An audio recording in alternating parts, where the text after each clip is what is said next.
Race relations are at one of their highest points that I've experienced in my lifetime, and it's due to a number of factors going on around the news today. One of those incidents was a tragedy that happened at a high school track meet, another relating to the mass deportations going on under the new Trump administration. And we're going to talk about both of those incidents and discuss a little bit of the fallout going on all over social media and in the news and all that good stuff. I'm your host, Sal Sante. This is the We the Patriots podcast, and let's get right into it. This thing that's in my brain, it keeps me from wanting to go on, but I want some gain. Maybe a little So, fame. we had quite an incident down in Frisco, Texas that happened over the last couple of weeks. It was pretty eye-opening, I would say, as we look at the public reaction to it. So let's just get into some of the details. This was an incident that happened between two 17-year-olds. The incident that happened, again, I'm going to go over it with as much of the facts that are at hand at this moment. I'm sure as this case opens up, we will get some more of the facts, but it seems like there's been an admission of guilt to a degree. Again, we'll talk about it, and we'll also get into the pretty crazy nature of all these deportations and all the word and hubbub surrounding all of that. So, without any further ado, let's go right into the incident down in Frisco. 17-year-old Austin Metcalf was stabbed to death by 17-year-old Carmelo Anthony, and not the Carmelo Anthony that you may be thinking of if you're a basketball follower. I thought it was pretty interesting that carried the name, but it's a different spelling of Carmelo. It's a whole different thing. And of course, kid is 17 years old. So let's get right into it. So the facts of the case as they stand right now, this is according to witness testimony, as well as some statements made from the surviving Carmelo Anthony. So take it at what you will. I may be getting some things wrong. Excuse me. I may be getting some things wrong. I'm going again based on the facts that were available to me as I did my research here. Please feel free to point out any mistakes that I made as I start to get into this. So, from the understanding that I've come to, what the incident entitled was Carmelo was in a tent at a track meet that was not dedicated to his team or his school, and Austin went up to Carmelo and asked him to leave. Then the incident kind of got heated pretty quickly, whereas Carmelo essentially said, "Don't touch me." Eventually, the incident escalated to pretty heightened stages when Carmelo Anthony said, "Touch me and see what happens," in reference to Metcalf, and Austin Metcalf allegedly put his hands onto Carmelo Anthony, which led to the aforementioned Anthony grabbing a knife from his bag and stabbing one time Austin Metcalf in the heart. He did die of this injury later that day. So, what ended up happening after Anthony very quickly fled the scene, but then he was admitted to the actions that he had taken as the police searched him out. He said, to my knowledge, "I'm not alleged, I did it," was the quote. And he was also alleging that he was protecting himself. Now, what ended up happening and ensuing in the public discourse, especially on X, places like Instagram as well, was that there were racial slurs being thrown on both sides, many of them coming against Anthony and kind of going with the very common thread of it being the reason that things escalated to that height was because of the race of Anthony, him being a black teenager. And there were also many other instances coming out from the other side, believe it or not, that were saying that, oh, if the shoe was on the other foot, if this had been Austin had stabbed Carmelo, then there would be different outcomes to the case. Things would be going a different way. There was GoFundMe's put up for both sides. And really what it comes down to is the fact that when you look at it, race really doesn't really play a role here. You have someone who, in my opinion, committed a murder, and you have someone who, although they definitely should not have laid their hands on someone else, was seemingly acting on the behalf of other people who did not want this person around and got stabbed for it. So, all in all, when you look at the facts of the case, what it seems like is that it's a pretty clear cut murder case. You had someone who brought a weapon into a place like a gun free and weapon free zone of a school, and that person committed a murder where they stabbed someone. Now, generally speaking, as I was trying to look into, because what Carmelo Anthony is alleging is that he did this in self-defense, and was kind of looking into if there's any possibility of this even being a case for self-defense. And I believe that it will be argued as such. But that being said, is there a case? Probably not. And here's why. There's a couple of reasons. Number one, again, brought a knife into a place where there's not supposed to be any weaponry. That's false. That's red flag number one.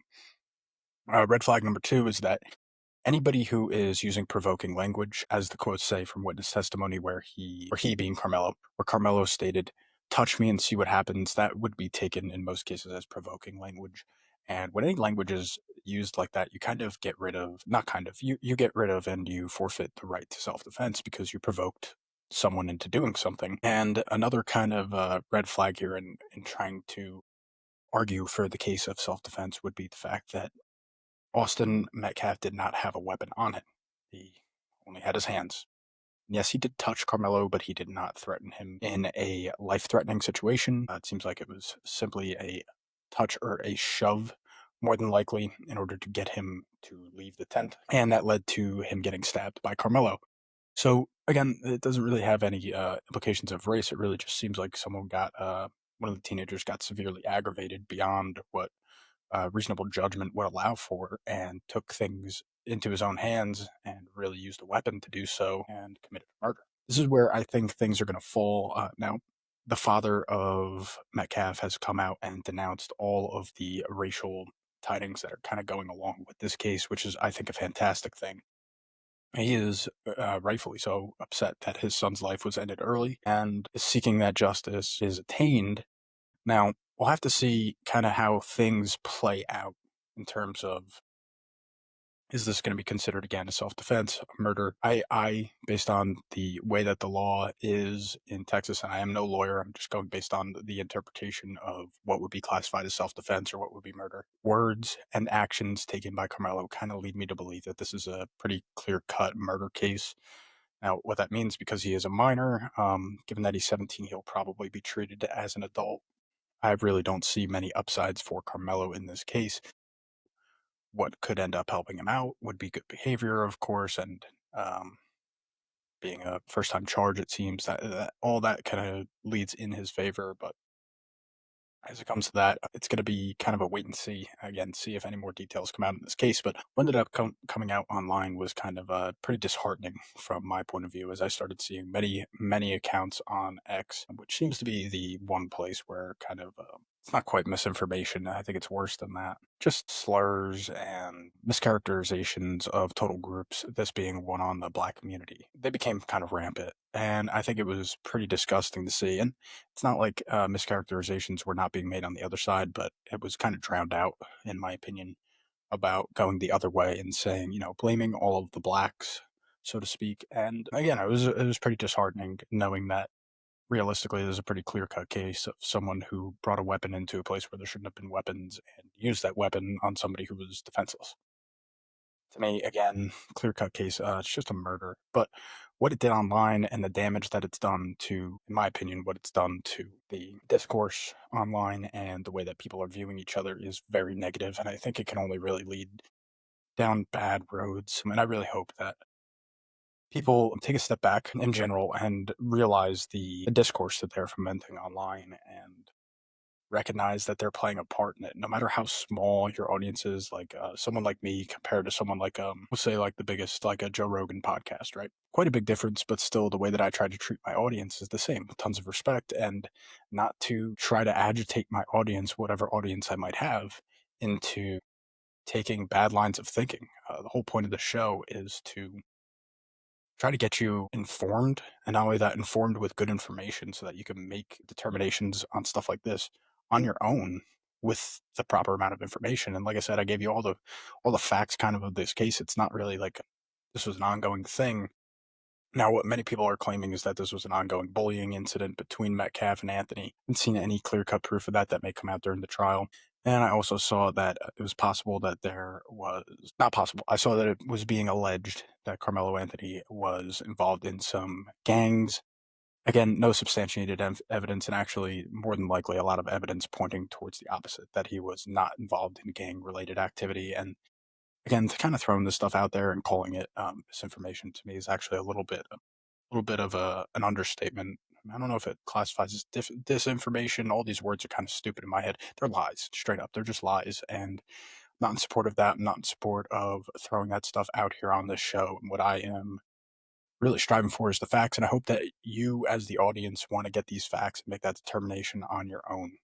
Now, as the ongoing Trump administration continues, we have more race related things popping into the forefront. A lot of that surrounding the deportations that were scheduled. And not only that, the I think the tariff business that has been going on is also getting into the weeds a little bit. Certain countries getting hit harder than others, all that good stuff. But today I kind of want to focus on the deportation stuff because it's kind of mind blowing to me to see the actual numbers and to see what is coming out on places like X, places like Instagram, where people are spreading information, Facebook too, I'm sure I'm just not a user, and kind of taking what other people are saying. Anecdotally, I work with quite a few migrants from mostly places in Central or South America, and these people work their butts off, to say the least. And not only that, they work their butts off, they are afraid. And what they're afraid of is the raids that are happening by ICE, the deportations of many people that they may be close to and not sure if they are going to be caught in the crossfire. And it is, again, anecdotally, but it is a very scary situation to be living in for these people. Now, when you look at the underlying numbers and everything, I think it kind of breaks down, but then you would have to try to walk these numbers through to all these individuals, and that is a tough thing to do. When you look at deportations, and what was promised by Trump was that we would have mass deportations and it would be starting with criminals, which is interesting to me because, in my opinion, you are a criminal regardless of anything if you cross the border illegally. But it's beside the point. If we're looking at the comparison of deportations, which is something that I have been trying to pay close attention to, reason being is that it does not seem that Trump is really deporting people at a high rate comparatively to everybody else in the past. That includes his first presidency. So let's take a look. You look at the Obama administration. Over his 8 years, he oversaw somewhere around 3.5 million deportations. A little bit less, but somewhere around an average of 385,000 people deported annually. At the peak, it was somewhere around 430,000. That was in the fiscal year of 2013. And if you want to look at a daily number, that's something around 1,100 to 1,200 people per day. Now, it was also at a very much higher rate in the beginning of his presidency, in his first 4 years, and the beginning of his second term. Once he started promoting groups like DACA, it actually took back his number of deportations quite significantly. You jump up to the first Trump administration. So looking at his first 4 years from 2017 to 2021, it looks like his numbers were somewhere on the average about 299,000 per year. Now, when you look at that at its peak, it was somewhere around 200 and which doesn't make sense. So I'm not going to use that. At its peak, it was somewhere around 300,000.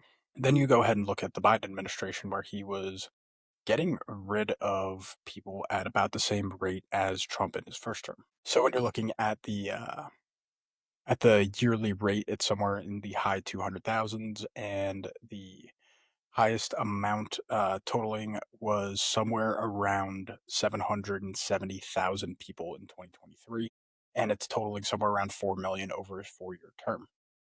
Now, you look at the number of monthly removals. I think this is kind of key to look at. Biden was somewhere around 57 to 60,000 people per month that were getting deported or returned, and that's somewhere around 1,900 per day.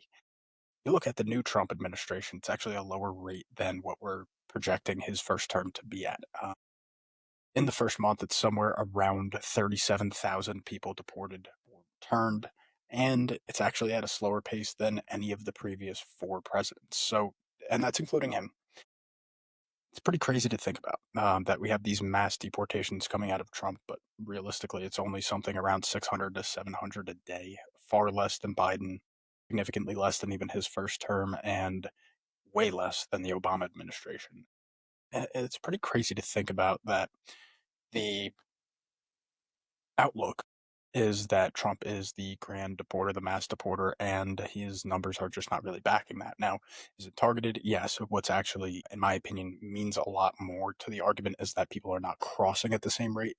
Border crossings and border encounters have gone down significantly since Trump have come in, and that is actually a better number to look at. But when it comes to actual deportations, it's pretty crazy to think that after all this talk, all this rhetoric, things are realistically at a lower rate than they have been for years. Highest rates were under Obama, but one thing that is not helping Trump out is these very particular cases where it seems to actually be mistakes made. One of these cases that kind of came to my mind came across in one of the podcasts that I listened to. If you've ever listened to Breaking Points with Crystal and Sagar, it's a fantastic show. The whole point of the show is that you have one of the lead hosts, and that is Crystal. I don't remember her last name, so I apologize for that. And I don't remember Sagar's either, to be fair. But Crystal is coming from a more left point of view, and Sagar's coming from a more right point of view. They do the show together, and it is ending up somewhere in the middle. They do really a great, great job over there. Now, one thing that they brought to my attention was the case of Kilmar Abrego Garcia. Who this is a Salvadorian refugee. He is 29 years old at the moment, and he was living in Maryland. He got caught up in a case, and this is according to their reporting, so it could be off by a little bit. I could be misattributing some of the facts, but again, I'm just going to lay out what I heard. So, according to them, and this case really doesn't help Trump and his administration really at all when it comes to PR, is that he was caught up in a thing essentially on three individuals. What he was doing, and I'm sure that many of you are aware of this practice of soliciting work at places like Home Depot. What he was doing was trying to get work. He was caught up with two other individuals that he was allegedly talking with at the moment of ICE actually approaching them. And these other two individuals were allegedly tied to gangs, something of the ilk of MS-13, not necessarily actually a part of MS-13, but part of different gangs. Now, he got caught up in that, was alleged to have been a part of MS-13, which he has come out vehemently against. Again, he's been in this country for well over 10 years. I believe in 2011 was actually when he came. He fled El Salvador at the age of 16, and he was actually running away from the one of the biggest gangs in the area. Where the mistake actually comes in, the biggest part of the mistake, I should say, it's a mistake either way because number one, he was actually a legal resident. Number two, he married an American citizen. And number three, he did not commit any crimes and was not tied to any gangs. And although it was alleged, there were many different claims that were just going off of bad information. One of them being the fact that he was wearing a Chicago Bulls hat, and allegedly a Chicago Bulls hat is one of the leading factors that the authorities make determinations on whether this person might be tied to a gang or not. To me, it sounds absolutely ridiculous, but that does not mean that it's not a thing. It just so happens that he actually had one. Now, again, this man has been vehemently claiming that he is absolutely not a part of any gang, especially MS-13.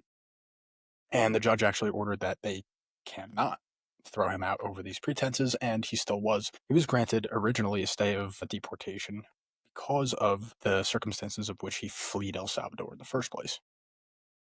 This being that he was fleeing against a gang. The gang had made attempts on kidnapping or threatening the life of him, his father, his family, and there were many reasons to actually grant this person asylum in the United States.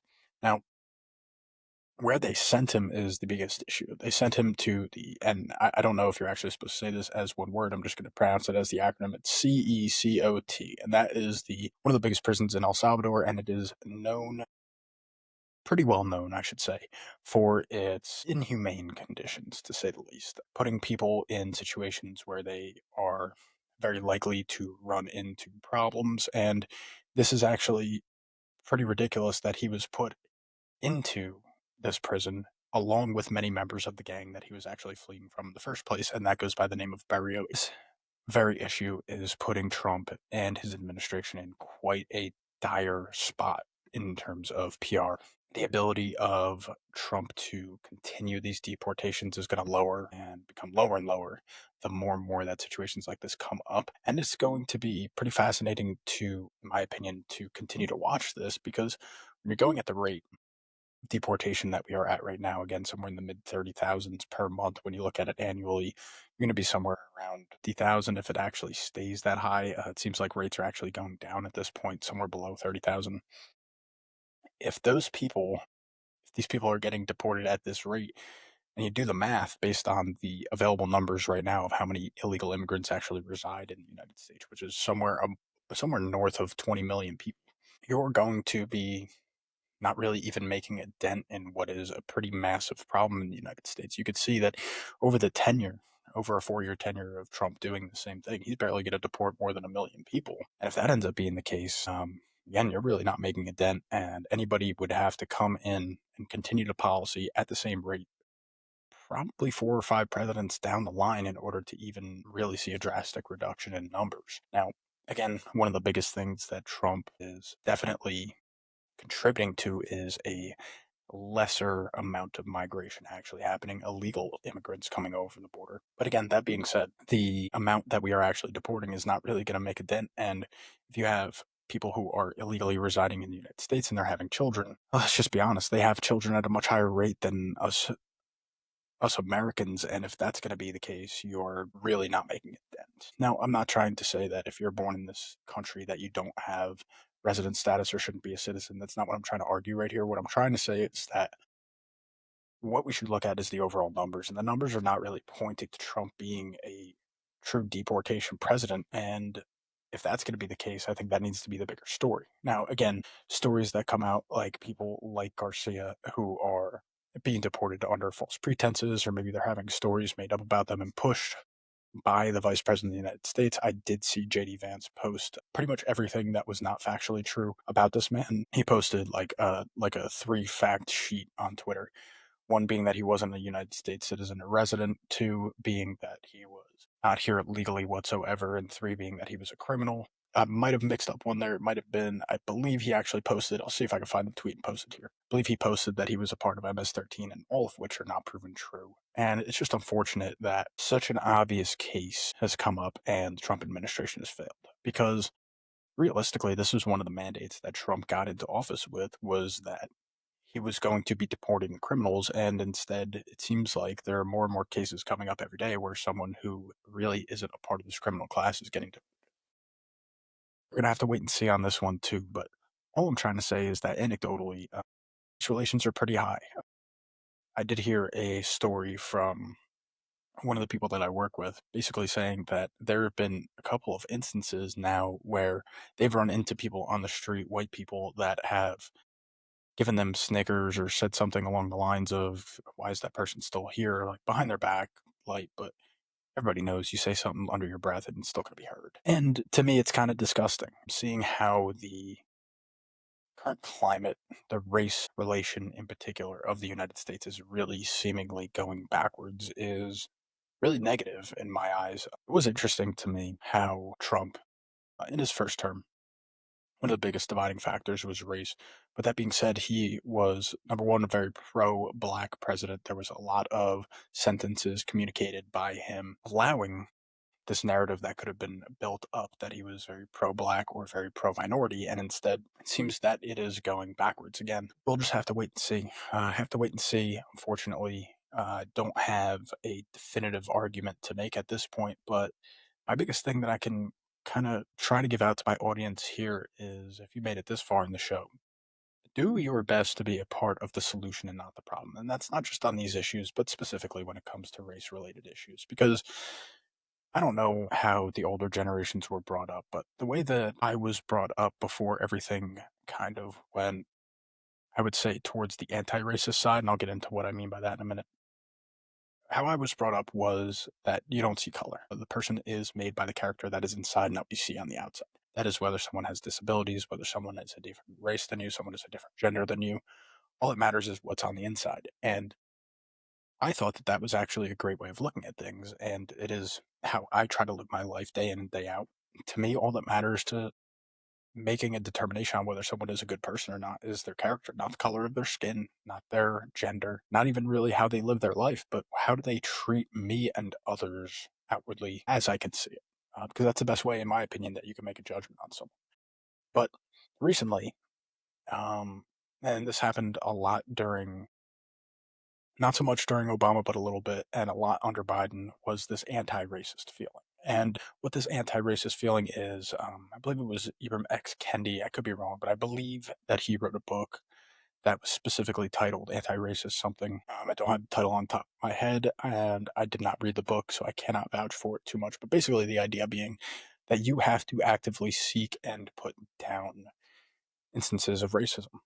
And that sounds well and good until you are trying to essentially force these situations or see a racist tendency in something that may not. One of the things that needs to be understood, in my opinion, by younger people, people of our generation, when I say our generation, somewhere in your 20s that you're living, pre-millennial, but not quite a Gen Z, I guess it would be, is understanding that people that are older than us lived in a different time or grew up at a different time. That doesn't mean that their sentiments are different than ours. That doesn't mean that they want race relations to be worse, but they grew up at a different time. They had a different vocabulary, and that's okay. And for our generation not to understand that aspect, or maybe to misconstrue something like that maybe Trump says or Biden says in order to make them out to be a racist, well, in many cases, I think it's actually just a changing of language that maybe those people were not brought up into.